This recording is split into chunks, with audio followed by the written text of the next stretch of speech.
Voy a saludar a Oswaldo Moreno, que es un consultor político, nos acompaña desde Ecuador y bueno, esta noche nos encanta poder hablar con él un poco sobre este tema. Señor Moreno, ¿cómo está? Muy buenas noches y gracias por aceptar la invitación. Buenas noches, un gran saludo a la gente de Colombia, siempre un gusto poderlo saludar, a la orden. Bueno, pues realmente esta semana hemos estado, y lo teníamos pendiente de hecho este tema, haciéndole seguimiento a esta nueva tensión, estas nuevas diferencias que se marcan entre el gobierno de Rafael Correa y los altos mandos militares de ese país. ¿Realmente esto podría terminar mal? Bueno, realmente el tema de las Fuerzas Armadas no es un tema del Ecuador, ¿no? Lamentablemente, institucionalmente ha sido un tema que siempre ha estado vinculado con la democracia, por lo menos estuvimos habituados a eso en casi toda la región hasta hace unos 10 años tal vez, ¿no? En el caso puntual del Ecuador, tenemos digamos, una discrepancia a nivel sobre todo a nivel de elementos del servicio pasivo, ¿no? Un poco la gente que está con el tema de las pensiones, etcétera. Sin embargo, desde mi punto de vista, la relación entre las Fuerzas Armadas como tal, primero en la parte política, ¿no? Este gobierno o este proceso político estableció el voto de los militares. Los militares en nuestro país no votaban y eso desde mi punto de vista ya los hace actores un poco más, digamos, directos, no más participativos. Y segundo, la participación en el ejercicio del gobierno. Digamos que esta red vial, porque hay que reconocerlo, tanto opositores como detractores del presidente reconocen que uno de los legados más interesantes que nos deja este proceso político es las carreteras que tenemos acá. De hecho, alguna vez ustedes hicieron una cobertura sobre el tema, pero gran parte de esa red vial que se reconstruyó y se construyó en el Ecuador la hizo el Cuerpo de Ingenieros del Ejército, para ponerle un ejemplo, ¿no? El petróleo en algún momento fue administrado o tuvo algún tipo de participación administrativa en la Armada Nacional. Se ha renovado la flota. Ahora poco el Instituto Geofísico Geodésico, tendré que corregirlo, salvo la equivocación que pueda cometer, acaba de firmar un contrato por casi sobre 50 millones de dólares en la emisión de las papeletas en las elecciones que se avecinan en febrero del 2017. Entonces, esta relación, digamos que es un poco, podría ser desde mi punto de vista más a nivel de mandos medios o de servicio pasivo, pero a nivel del alto mando, desde mi perspectiva, al margen de toda la retórica que es natural del presidente de la República, ese es su carácter y en eso ha sido desde el día 1 hasta hoy, que ya tiene 10 años, me parece que no alteraría de ninguna manera, esperemos, ¿no? Afortunadamente, la estabilidad, por lo menos del sistema democrático, y eso lo demuestran los militares con su comportamiento, ¿no? Ya a nivel externo, que es estar en sus cuarteles, digamos, preservando la democracia y la paz. Señor Moreno, documentando un poco este tema, me encuentro con que hay un ex militar que fue ministro de Defensa, el oficial Oswaldo Jarrín, quien ha hablado sobre este tema. Y él tiene una teoría que, bueno, no sé si de repente sea ya muy osada y sea hilar muy delgado. Y se lo quiero preguntar a usted porque el oficial ya hoy en retiro, Jarrín, cree que detrás de todo esto hay una provocación de parte del gobierno de Rafael Correa para que explote un golpe de Estado, para que se quiebre la constitucionalidad en Ecuador y así victimizarse. Esa es su tesis. ¿Eso ya sería hilar muy delgado en el tema? Bueno, gran parte de los activistas de este movimiento, porque yo creo que hay que establecer un hecho, ¿no? Las Fuerzas Armadas ecuatorianas, y lo digo con mucho orgullo, es una de las instituciones con mayor credibilidad, junto con la Iglesia Católica, quizás, y con otras instituciones que no recuerdo en este momento, en Ecuador. Siempre las Fuerzas Armadas, y un poco para los hermanos de Latinoamérica, a mí me pasaba cuando hacía estudios doctorales en Argentina, la visión o la imagen que tengo yo de Fuerzas Armadas es de vacunando niños. Son las personas que primero están presentes en las desgracias, ahora en el terremoto fue así, a diferencia de la imagen que puede tener una persona del resto del continente sobre la actuación de las Fuerzas Armadas. Sin embargo, como le manifestaba hace un momento, este tipo de manifestaciones o este tipo de conflictos suele ser con personas que ya están en el servicio pasivo, algunos políticos, algunos legítimamente, pero dentro de las mismas Fuerzas Armadas yo considero, al menos esa es mi opinión, al margen de los problemas que puedan suceder, no creo que lleguemos a un punto, creo que esto es más una escaramuza retórica, pero no creo que lleguemos al punto de que la estabilidad democrática afortunadamente esté en riesgo en nuestro país. Ahora, pareciera, aunque esas diferencias, por lo menos en la teoría, entre el gobierno de Rafael Correa y las fuerzas militares, tienen varios antecedentes. Pareciera que, señor Moreno, el antecedente más reciente es el decreto de la equidad, que fue aprobado en el Congreso ecuatoriano y que palabras más, usted nos puede ampliar más al detalle, por supuesto, palabra más, palabra menos, lo que busca es eso, equidad, que no haya diferencia, sobre todo para aquellos oficiales en retiro que van saliendo con unas pensiones sumamente millonarias y eso sí lo está impulsando el gobierno de Rafael Correa, ¿no? Bueno, en todo gobierno, generalmente las Fuerzas Armadas, visiblemente o no visiblemente, acuérdense que ha habido casos en Latinoamérica de presidentes que empillamados han salido del Palacio de Gobierno, ¿no? En todo gobierno, y el Ecuador no está al margen de eso, siempre habrá este lamentable fantasma de los golpes de Estado, este tipo de situaciones. Sí, efectivamente, a nivel parlamentario yo obraría mal si le hablo de la ley y de las reformas al respecto. No soy parte de la Asamblea ni experto en el tema legal, pero definitivamente sí hay una discusión y sí hay un debate y definitivamente en algún sector un malestar sobre este tema de las pensiones, sobre el tema de la vida útil de los militares, pero sin embargo, desde mi perspectiva, es un debate que debe haber en el país. Y lo más importante, a Rafael Correa le queda, estamos hablando de que su mandato termina en mayo del próximo año, las elecciones son en febrero. Yo no creo que valdría la pena a puertas de un cambio de gobierno, inclusive desde la misma línea del presidente de la República, porque yo creo que la política y los gobiernos son como el matrimonio, no es lo mismo un noviazgo de 2 meses que un matrimonio de 10 años, ¿no? Y Rafael Correa ya tiene 10 años en el ejercicio del poder y yo considero de que esto se va a mantener así hasta que haya el cambio de gobierno. No creo que pase más allá, salvo de que podría, espero no equivocarme. Sí. Señor Moreno, yo le quiero rogar que usted nos aguarde allí un instante para hacer un corte comercial y venimos para concluir el tema con un par de interrogantes más, porque nos van quedando cosas claras, por lo menos desde la postura de nuestro invitado, y es que entendiendo un poco las cosas, esta tensión ha sido más marcada por los hoy ya retirados oficiales del ejército que en su momento tuvieron el mando, pero que hoy ya tienen más un lineamiento o una ideología política contraria a la del gobierno de Rafael Correa. Seguimos.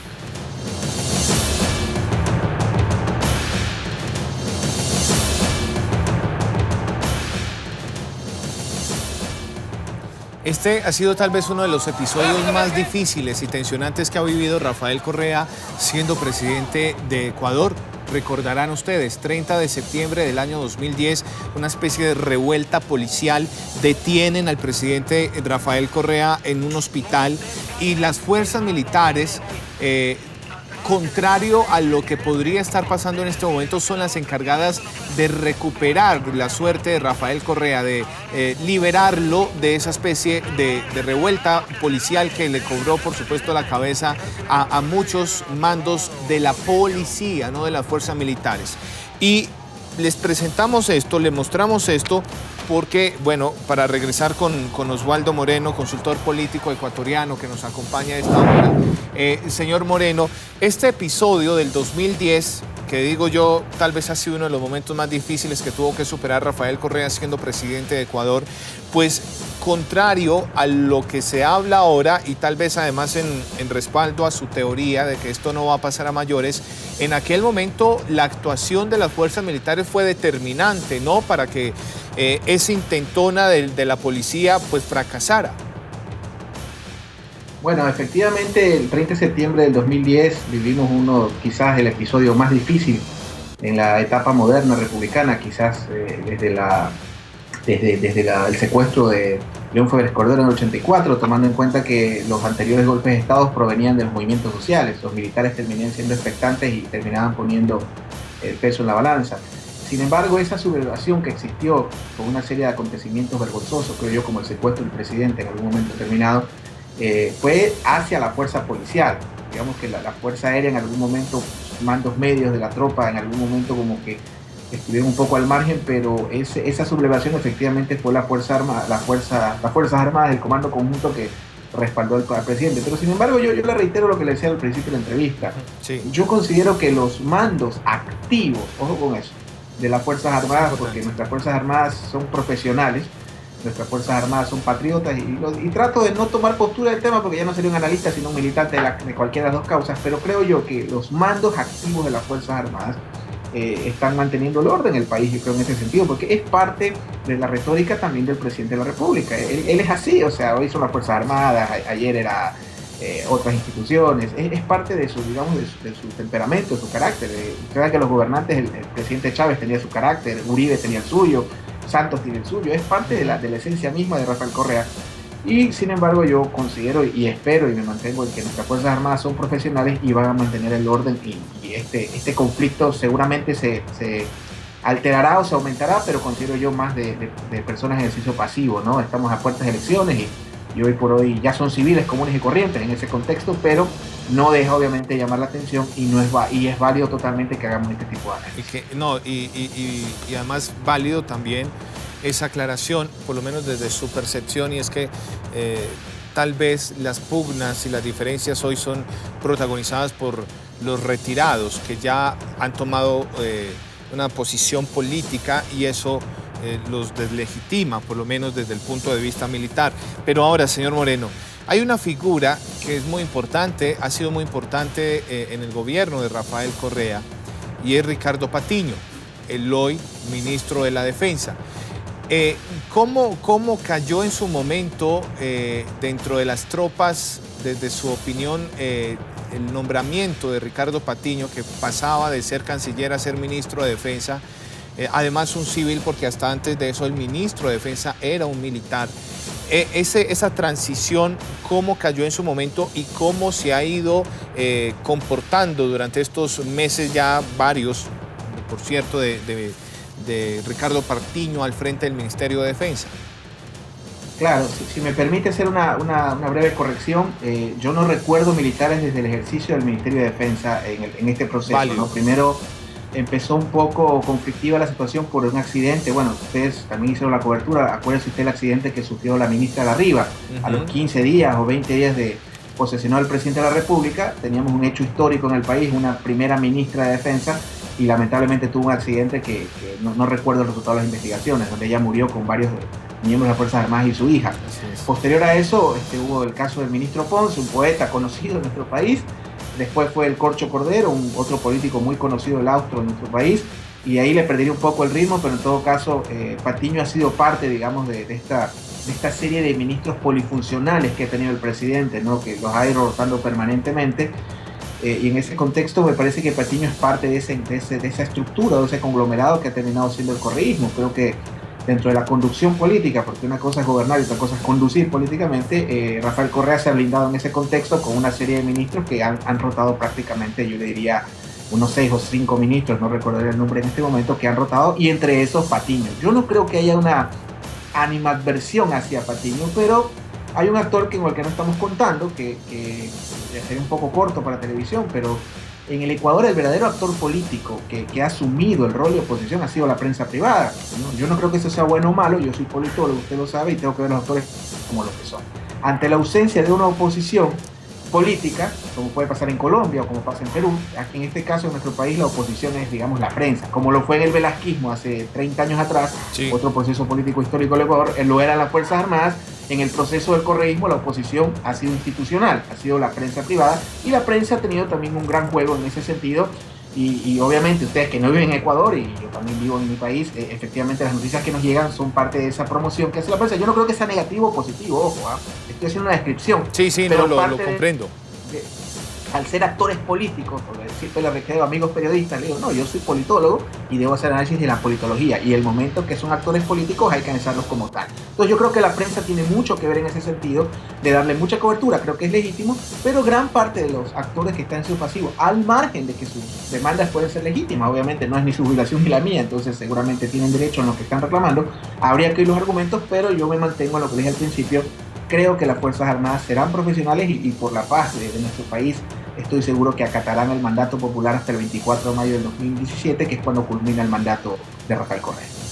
Fíjese, señor Moreno, usted hace un rato ya en una de sus primeras respuestas nos hablaba de la posibilidad que existe hoy día en Ecuador de que los militares voten, ¿verdad? Tienen derecho a voto los militares.